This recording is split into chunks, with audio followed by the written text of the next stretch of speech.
Second class requirement number 2, Part F.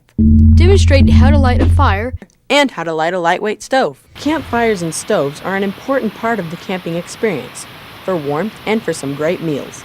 And to make sure all your campouts are great experiences, you'll need to always follow the safety rules for using fires and stoves. You can begin preparing a safe fire site by clearing a circle of all burnable material.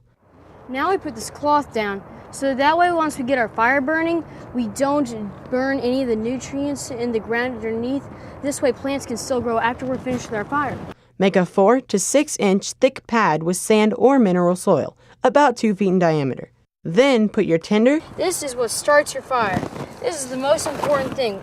kindling, and fuel wood on top of that. The TP fire lay that you learned in second class requirement 2D is a good way to get a fire started. When you're ready to light the fire, ease a burning match under the tinder. It should quickly ignite into flame and then crackle up into the kindling and fuel wood above. If you expect rain on your campout, you can store kindling and wood for several fires under your dining fly. Keep a supply of dry tinder in a plastic bag. Keep your matches in a plastic container, or bring a butane lighter with you. Once your fire has formed a good bed of coals, you're ready for cooking.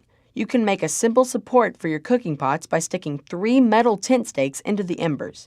Fire needs oxygen to keep burning, and this holds your pot above the fire to let airflow underneath.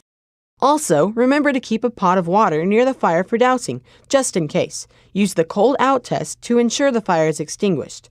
Run a bare hand through the embers. If the embers are still hot, drench them with more water. Safety is as important with lightweight stoves as it is with fires, especially since stoves use highly flammable fuels.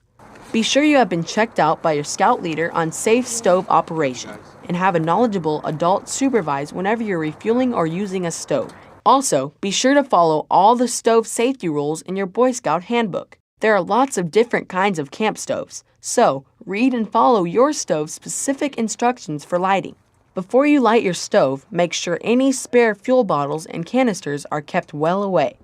And when you do light the stove, keep your head and body to one side, just in case it flares up. You never want to leave a lighted stove unattended, and don't overload it with a heavy pot or frying pan. Use a separate grill for support. When you're ready to break camp, carry all your empty fuel containers home for proper disposal. Leave no trace is always our goal. That's second class requirement 2F, lighting a fire and a lightweight stove. And most importantly, doing it safely.